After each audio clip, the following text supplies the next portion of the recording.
Every day, millions of people scan something without thinking twice. At a grocery store, in a warehouse, at the airport. One beep, and they move on. But behind that one beep is a system running in the background. That one scan updated inventory in the store's system. It alerted the warehouse that one unit is gone. It may have even prompted a supplier thousands of miles away to prepare for restocking. In some systems, a truck has already been scheduled to deliver more. And that's just from scanning a few lines. It seems like a minor detail, just a black and white label. But it's part of a system that moves trillions of dollars in goods every year. A system that powers how supermarkets operate, how e-commerce works, and how global supply chains stay organized. If this system disappeared, even for a few hours, most retailers wouldn't be able to function. Warehouses would fall behind. Deliveries would get delayed. The entire rhythm of global trade would start to break down. And all of it relies on something most people don't even think about: a few black lines printed on nearly everything. So how did something so small become that important? How did a few black lines end up steering trillion-dollar economies? And how does it actually work? To answer all these questions, we need to rewind to where it all began.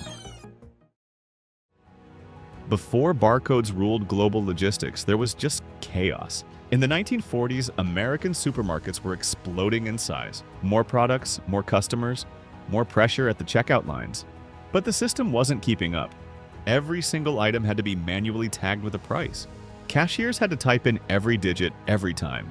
It was slow, error-prone, and frustrating for customers and store owners alike. Retailers were desperate for a solution, something faster, more reliable and scalable. In 1948, that problem caught the attention of a graduate student named Bernard Silver. A grocery executive had casually mentioned the idea of using some kind of code that machines could read. Silver brought the idea to his friend and fellow student Norman Joseph Woodland, and Woodland ran with it. And here's where it gets interesting. Woodland didn't start with computers. He started with Morse code. Sitting on a Florida beach, he drew lines in the sand. Literally. He took dots and dashes from Morse and stretched them vertically. Thin lines, thick lines. Each pattern could represent a number. He called it a linear code. Then he went further, creating a bullseye-shaped version so scanners wouldn't have to be aligned. The idea was brilliant. But there was one problem. The technology just wasn't ready. Computers were massive. Scanners didn't exist. Laser readers weren't invented yet.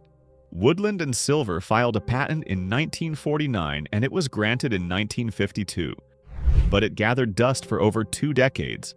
It wasn't until 1974, in a Marsh supermarket in Troy, Ohio, that everything clicked. A pack of Wrigley's Juicy Fruit Gum became the first item in history to be scanned at a checkout. That single moment marked the birth of the barcode era.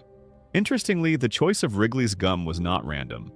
It was deliberately selected to demonstrate that barcodes could be printed on even small products. One of the original gum packs from that historic scan is now preserved in the Smithsonian Museum. From that point on, barcodes didn't just identify products. They started organizing entire supply chains. And the real power of that wouldn't become clear until much later. It makes sense that the revolution started in the aisles of a supermarket. By the early 1970s, supermarkets weren't just retail stores, they were logistical nightmares. A typical store carried over 10,000 different items. Each one needed a price tag. Each one had to be tracked manually. Every mistake, every miscount, every missing product meant lost revenue. Inventory management was a guessing game. Checkout lines were slow, and promotions like discounts and new prices were hard to implement without retagging thousands of products. Retailers were not just losing time, they were losing money. Barcodes offered a solution. One symbol that could carry all the pricing and inventory information, updated instantly with a scan. But it wasn't just the barcode that made this work. It was the Universal Product Code, or UPC, introduced around the same time. It gave every product a unique, standardized identifier that any retailer could use, whether they were a corner store or a national chain. The most common format used in retail is called UPCA. It's made up of 12 digits, and each number has a specific role. The first 6 digits identify the manufacturer. The next 5 represent the product. And the final digit is a check number, calculated from the others, used to catch errors during scanning.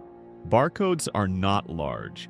but they carry just enough information to track billions of products around the world. And because the pattern of bars and spaces is consistent, machines can read them quickly and with a very low error rate. Outside of retail, other formats are used. Code 39 and Code 128, for example, can store both letters and numbers. That's helpful in warehouses or industrial settings where more detail is needed, like part numbers, batch codes, or shelf locations. But regardless of the format, the core principle stays the same. Each code turns a physical object into a scannable record, a way to move information through a system without needing to write it down or enter it by hand. It was more than a clever graphic. It was a new language, a standard. Every manufacturer could use it. Every store could read it. Every scanner spoke the same digital dialect. At first, adoption was slow. Barcodes required new hardware, scanners, computers, software, and some store owners weren't convinced it was worth the cost. But those who made the leap, like Kroger and Walmart, quickly saw the payoff. Barcodes slashed checkout times, reduced pricing errors, streamlined reordering. For retailers operating on razor-thin margins, that speed and accuracy translated into real profits. But the real magic wasn't just at the checkout. It was in the data. For the first time, stores could see exactly what was selling, when, and how often. Barcodes gave rise to real-time inventory tracking and data-driven decisions. Decades before big data became a buzzword. Think of it this way. A cashier scans a product. That scan updates the store's database, subtracts one unit from the shelf inventory, and signals the warehouse to prepare another. If sales spike, it flags a reorder. If sales slow, it alerts management to adjust pricing or shelf space. And that control was the first step towards something much bigger, supply chains that could respond in real time. Once barcodes proved themselves in stores, it didn't take long for businesses to realize they could do a lot more than speed up checkout. Because if a barcode could track a box of cereal, why not a pallet of cereal? Or a shipping container full of them? That idea, linking barcodes with logistics, completely changed how companies moved goods. And that's what opened the door to something much bigger: global supply chains. Barcodes moved upstream, starting from the retail floor and extending back through every layer of the supply chain. Each scan became a data point. It told companies what was moving, where it was going, and how quickly it needed to be replaced. A product could now be tracked from the moment it left a factory through every checkpoint: customs, shipping, warehousing, delivery, until it arrived on the store shelf. And that visibility changed how supply chains worked. Before, supply chains were a mess of manual records, handwritten logs, and outdated spreadsheets.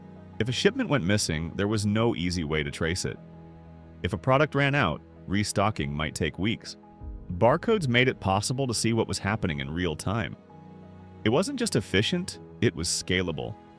This is how the just-in-time inventory model started to gain traction. Products didn't sit in back rooms waiting to be used. They arrived when needed in the right amount and at the right location. That level of efficiency saved money, reduced storage costs, and lowered risk of expired or outdated goods. Take Amazon as a clear example. Every item in an Amazon fulfillment center is tracked by a barcode. Workers don't search shelves by memory. Scanners guide them. When an order comes in, the system already knows which bin it's in and what the fastest route is to retrieve it. Even the robots that carry shelves around rely on barcodes on the floor to navigate. Without barcodes, that level of automation wouldn't be possible. You'd need far more labor, and the error rate would rise. And it's not just Amazon. Nearly every large retailer, from warehouse clubs to grocery chains, builds their operations around scan-based tracking. The barcode is not just a label, it's a command. It tells the system what to do next. That's how something simple, just a few black lines, became essential to how the global economy moves. As global trade expanded, it became clear that speed and accuracy weren't enough on their own. If every company used a different system, no amount of automation could fix the confusion. What global logistics needed was consistency. You can't have one factory using one system, a shipping port using another, and a warehouse in a different country guessing what to do next. That's not a supply chain, that's a game of broken telephone. Barcodes fixed that, but only because of something most people have never heard of: GS1. GS1 is a non-profit organization that sets the global standards for barcodes. It ensures that a bottle of shampoo in Sao Paulo speaks the same digital language as one in Sydney, whether it's groceries, electronics, pharmaceuticals, or airplane parts. And if it has a barcode, it probably uses a GS1 standard. That level of consistency is essential for the global supply chain. Take a shipping container, for example. One scan of its code can instantly reveal what's inside, where it came from, and where it's supposed to go. That same information flows through custom systems, inventory software, and freight networks, without needing to be rewritten or re-entered. This isn't just helpful, it's necessary. Modern supply chains often stretch across dozens of countries.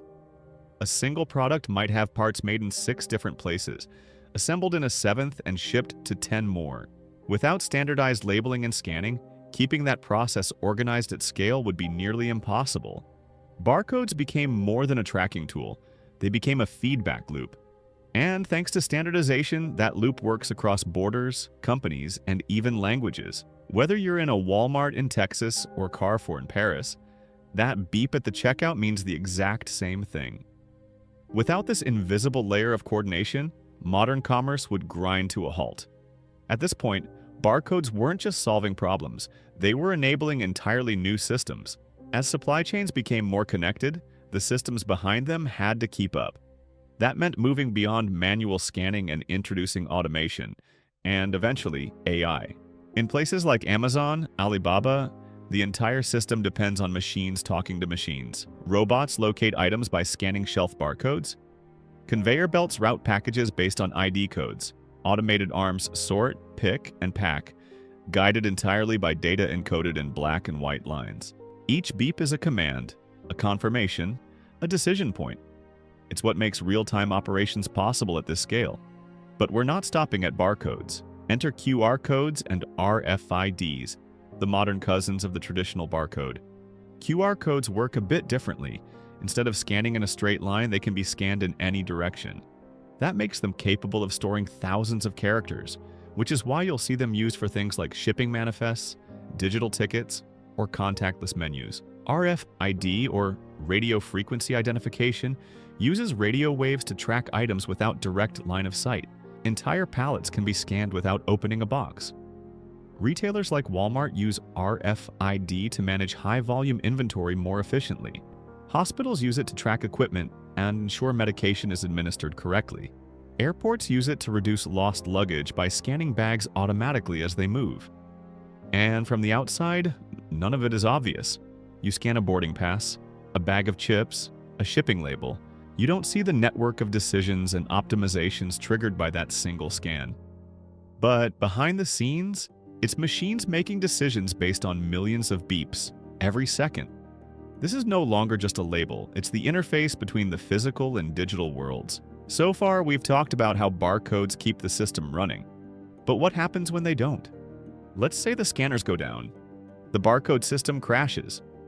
No product codes, no inventory updates, no routing. At first, it seems like an inconvenience. Maybe a few longer lines at the grocery store, a delay in restocking shelves, some mislabeled boxes at the warehouse.